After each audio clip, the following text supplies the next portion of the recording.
ETV YouTube channels లో మీ వ్యాపార ప్రకటనల కోసం ఈ నంబర్కి కాల్ చేయండి.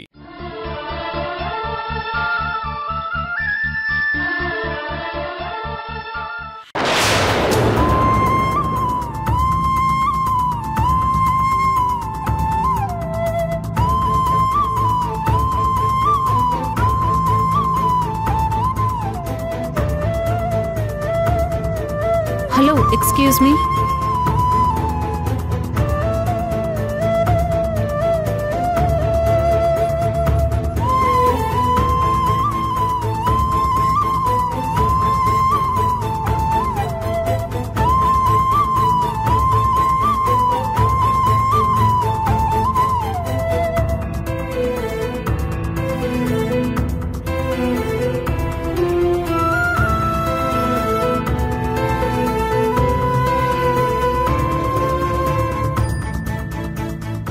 Good morning madam.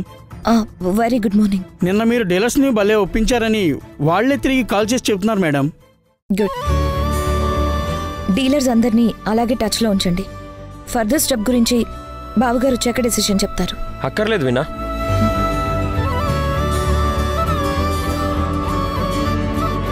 Yeah, you can proceed. Yes Veena, కంపెనీకి సంబంధించిన ఏ విషయంలోనూ ఎలాంటి డెసిషన్ తీసుకోవడానికి థింక్ చేయొద్దు. Just go ahead. Thank you బావగారు. మేనేజర్, ఈ రోజు నుంచి నేను కానీ డాడీ కానీ లేనప్పుడు ఆఫీస్కి సంబంధించిన ఏ నిర్ణయం అయినా సరే వీణా మేడం గారే తీసుకుంటారు. తను చెప్పినట్టు చేయండి. Okay sir. Veena, that's your cabin. వెళ్ళు. థ్యాంక్ యూ బావగారు.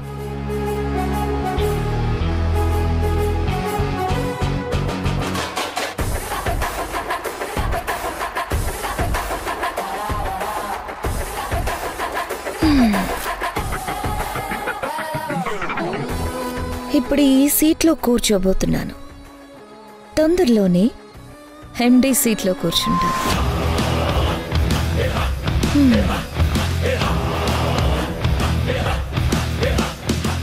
వీలైనంత తొందరగా బిజినెస్ని నా కంట్రోల్లోకి ఎలా తెచ్చుకోవాలి, ఎలా లోక్నాథ్కి చెక్ పెట్టాలన్నదే ఇప్పుడు నా ముందున్న కర్తవ్యం.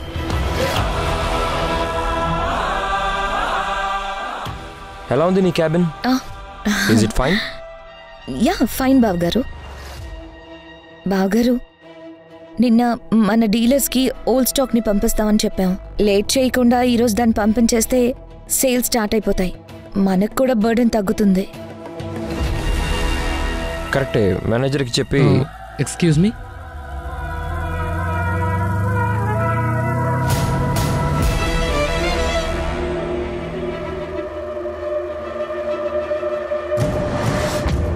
మేనేజర్ మిమ్మల్ని కలవమని పంపారు.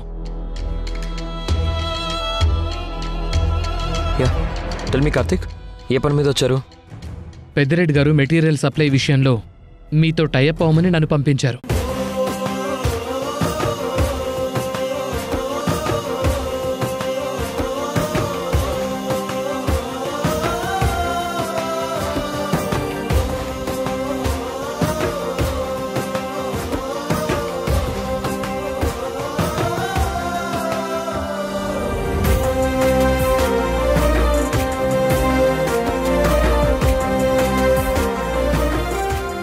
ఇది sir.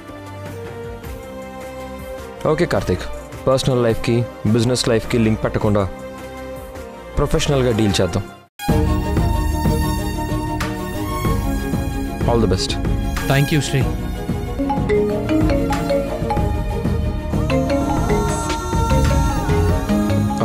Give me a second. నేను కాల్ మాట్లాడేసి వస్తాను. మిగిలిన డీటెయిల్స్ గురించి వీణ చెప్తుంది. వీణ, మెటీరియల్ గురించి డిస్కస్ చేయి.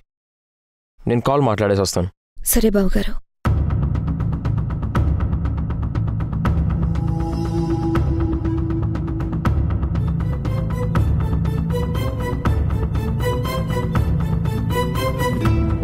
కూర్చో బావా.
ఎలా ఉన్నావు? చాలా రోజులు కాల్ చేశా, మర్చిపోయావు కదా?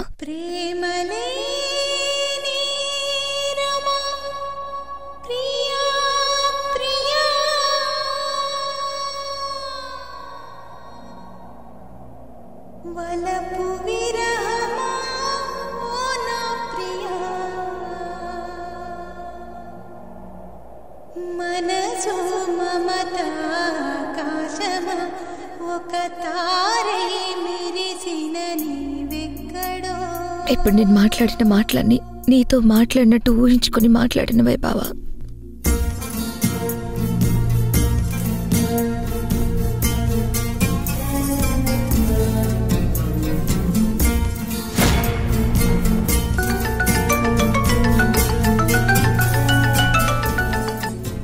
అంకుల్, ఆఫీస్లోనే ఉన్నాను, మీటింగ్ జరుగుతోంది, అయ్యా కాల్ చేస్తాను.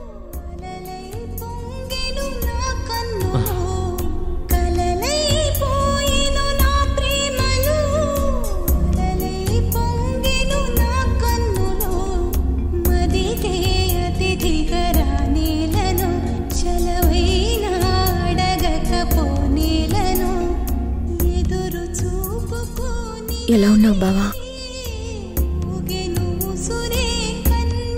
ఫైన్ వీణా. ఫైల్ చూడడం అయిపోతే నేను బయలుదేరుతాను.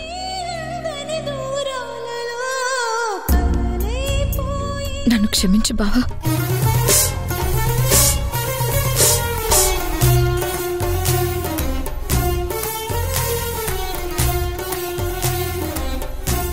తప్పని పరిస్థితుల్లో నీకు దూరం కావాల్సి వచ్చింది.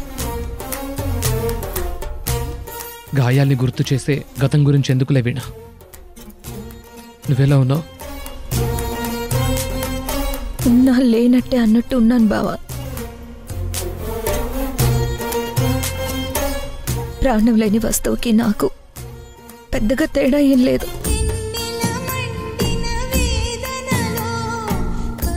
మనసు చంపుకొని మనిషిగా బ్రతుకుతున్నాను అంతే.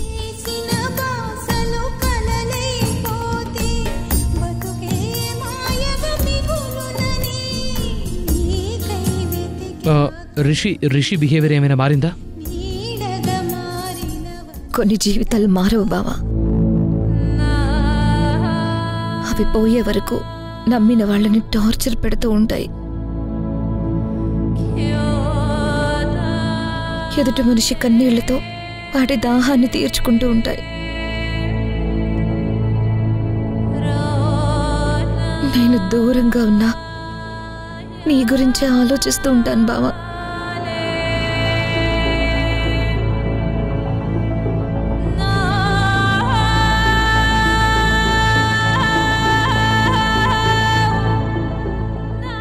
మన దారులు వేరని తెలిసినప్పుడు ఆలోచించి వేస్ట్ వీణా. బరువును మోస్తూ ఎంతో దూరం ప్రయాణం చేయలేం. అనవసరమైన లగేజ్ను వదిలేసి వెళ్ళిపోతేనే జర్నీ హాయిగా ఉంటుంది.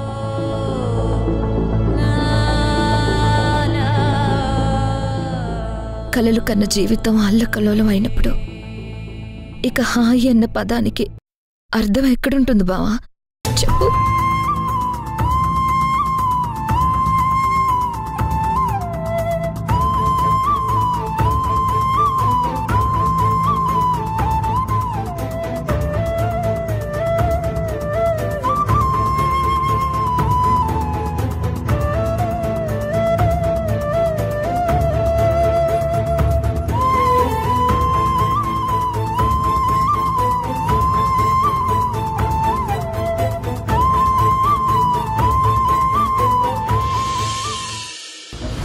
జాబ్ పోయిందని ఇంట్లో చాలా చీప్గా చూస్తున్నారా?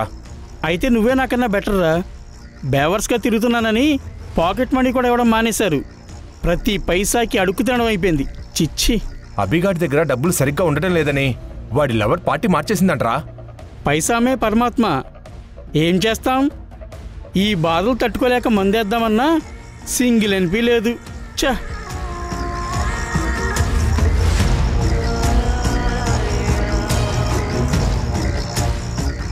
రేయ్, పార్టీకి డబ్బులు రెడీ. ఎవడిస్తాడ్రా? అదిగో చూడు.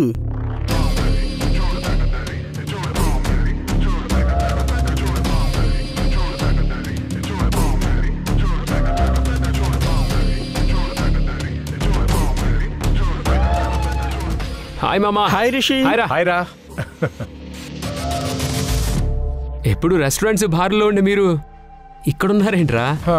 మా గురించి సరే గాని నువ్వేంటి కొత్తగా పెళ్ళైన వాడివి ఒంటరిగా ఎక్కడికి వచ్చావేంటి? ఒంటరిగా ఉండక ఏం చేస్తాడ్రా? వైఫ్ ఆఫీస్కి వెళ్తుంది, మనోడికి బోర్ కొట్టి టైంపాస్ కోసం ఇలా వచ్చాడు. అంటే మనోడికి ఇంట్లో డిపాజిట్ గల్లంతైందన్నమాట. అవునా? అవునరా. ఆ వీణని పెళ్లి చేసుకున్న తర్వాత మనోడి లైఫ్లో ఫ్రీడమ్ పోయింది. భార్య చేతిలోనే మనోడి కీ ఉందని బయట టాక్ నడుస్తుంది తెలుసా? రిషిగడ్ లైఫ్ ఓ ట్రాజడీ సినిమారా. ఇష్టమైన అమ్మాయిని పెళ్లి చేసుకోలేదు. అంత పెద్ద బిజినెస్ మ్యాన్ ఫ్యామిలీలో వీడి మాటకి విలువ లేకపోవడం, ఇవన్నీ వాడు ఎలా భరిస్తున్నాడో తెలియదు. కానీ నాలంటోడైతే ఎప్పుడో చచ్చిపోయి ఉండేవాణ్ణి. రే రిషి, కింగ్లా ఉండేవాడివి. ఇలా మీ ఆవిడ చేతిలో ఖైదీలా అయిపోతావు అనుకోలేదురా. అర్జెంటుగా మందు కొడితే గానీ ఈ బాధ పోదు. ఓ 1 lakh కొట్టు. ఏంట్రా అలా చూస్తున్నావు?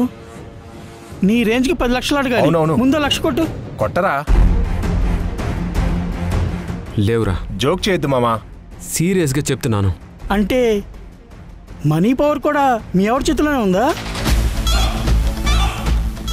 షేమ్రా రిషి, మీ ఆవిడికి ఇచ్చిన ఇంపార్టెన్స్ కూడా నీకు లేదు.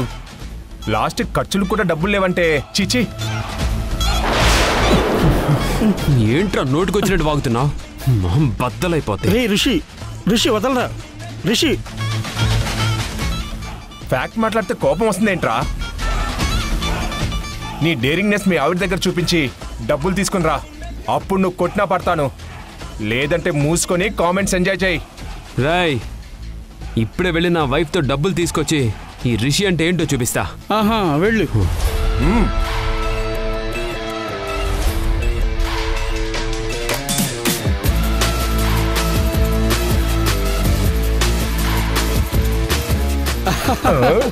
Plan success. Party confirm.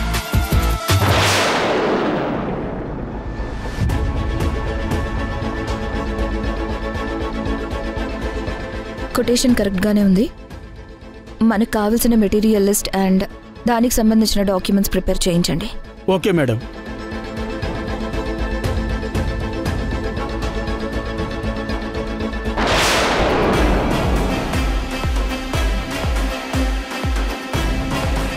Good morning sir. Good morning. Madam ఎక్కడున్నారు? క్యాబిన్లోనే ఉన్నారు సార్. ఓకే. Okay sir. బావా, ఈ కంపెనీతో టైఅప్ అయ్యి బిజినెస్ చేయడంలో నీకే ఇబ్బంది లేదు కదా? ఇందులో ఇబ్బంది పడడానికే ఉంది. ఇక్కడికి నేను ప్రొఫెషనల్గా మాత్రమే వచ్చాను. ఇక ముందు అలాగే ఉంటాను. ఇందులో నాకేం ఇబ్బంది లేదు.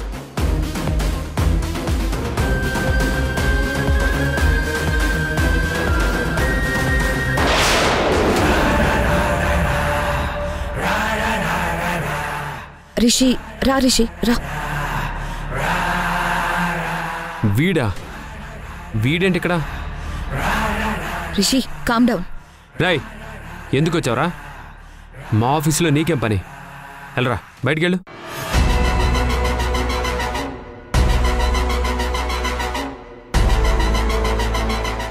రిషి, నేను చెప్పేది విను. నేను విన్ను.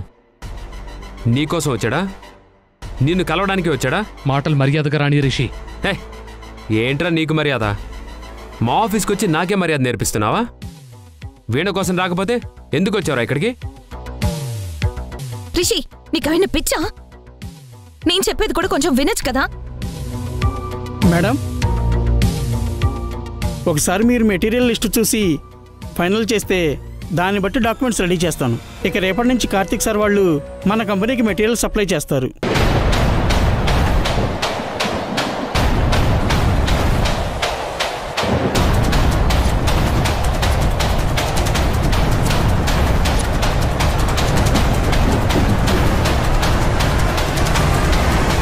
ఓకే, లిస్ట్ అంతా కరెక్ట్గానే ఉంది. డాక్యుమెంట్స్ రెడీ చేయించండి. Okay madam.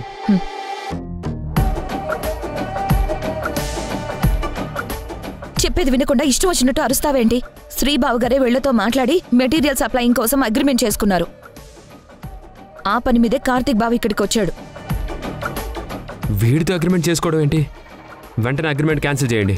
ఇప్పుడు క్యాన్సిల్ చేయడం కుదరదు. కావాలంటే శ్రీబాబు గారితో మాట్లాడి చూడు, నీకే అర్థమవుతుంది. ఎరా, ఒక పక్క నాతో గొడవలు పడుతూనే ఇంకో పక్క నా కంపెనీతో టైప్ అవడానికి సిగ్గులేదా నీకు?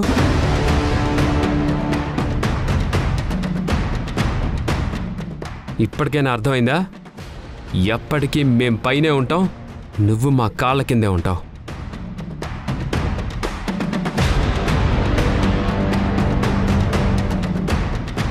నేనెవరి కింద పని చేయట్లేదు. మీ కంపెనీతో కలిసి బిజినెస్ చేస్తున్నానంతే. మీ అవసరం మాకెంత ఉంటుందో మా అవసరం కూడా మీకు అంతే ఉంటుంది. ఇక్కడ ఒకరు ఎక్కువ కాదు, ఒకరు తక్కువ కాదు. ఈ పొగరికేం తక్కువ లేదు. రిషి, ఏమీ తెలియకుండా కంపెనీ వ్యవహారాల్లో తలదూర్చాలని చూడకు. అవునులే, కంపెనీలన్నీ హ్యాండిల్ చేసేది మీరేగా. ఎవరితో టైఅప్ అవుతారో ఏం చేసుకుంటారో మీ ఇష్టం, నాకెందుకులే. అసలు ఇంత ఇర్రెస్పాన్సిబుల్గా ఆఫీస్కి ఎందుకు వచ్చావు నువ్వు? నాకు అర్జెంటుగా 1 lakh కావాలి, ఇస్తే వెళ్ళిపోతా. వాట్? 1 lakh? ఎందుకు? ఎందుకు ఏంటనేది ఇంటికి వచ్చాక కూడా చెప్పొచ్చు. ముందు అకౌంటెంట్కి చెప్పి డబ్బులు ట్రాన్స్ఫర్ చేయించు. సారీ రిషి, ఎందుకు ఏంటనే తెలియకుండా అంత డబ్బు నేను ఇక్కడి నుంచి ట్రాన్స్ఫర్ చేయించలేను.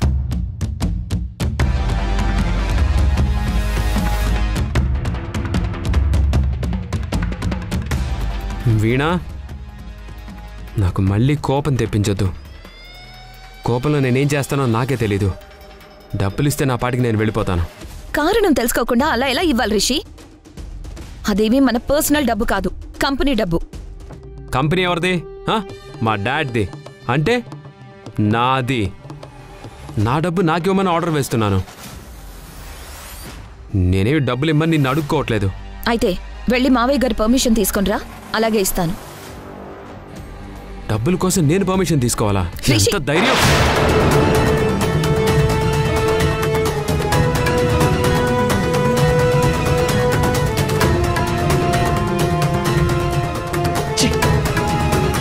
ఒక ఆడపిల్ల మీద చేయెత్తడం, అందులోనూ కట్టుకున్న భార్య మీద చేయెత్తడం సంస్కారం అనిపించుకోదు.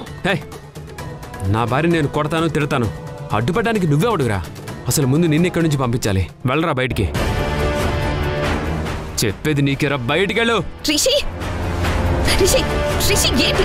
రిషి వదలు, రిషి వదలు, రిషి బయటికి. రిషి, రిషి, రిషి వదలు, రిషి వదులు. రిషి, బిజినెస్ డీల్ కోసం వచ్చాను కాబట్టి నువ్వేం చేసినా చూస్తూ హుందాగా ఉండడానికి ట్రై చేస్తున్నాను. ఒక్క నిమిషం ఈ బిజినెస్లు డీల్స్ పక్కన పెట్టానంటే నా కాలర్ని టచ్ చేసిన నీ చెయ్యి షీపాటికే తెగి అవతల పడేది. రిషి, నువ్వు ఇంకే జన్మలో మారవా? ఎప్పటికీ ఇలాగే మూర్ఖత్వంగా బిహేవ్ చేస్తావా? నువ్వెంత పెద్ద గొడవ చేసినా కారణం తెలియకుండా నేను నీకొక్క రూపాయి కూడా ఇవ్వను. ఏం చేసుకుంటావో చేసుకో.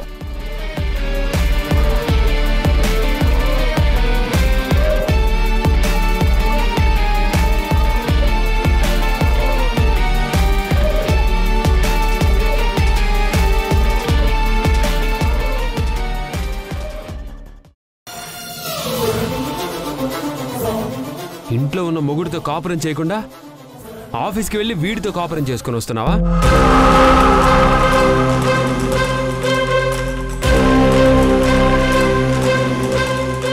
నాకు ముందు నుంచి వీణి మీద అనుమానంగానే ఉందత్తయ్య.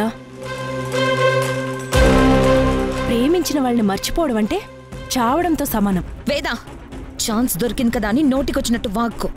ఆ ఫోటోలో మీరు చూడ్డానికి అలా లేరు కదా వీణా.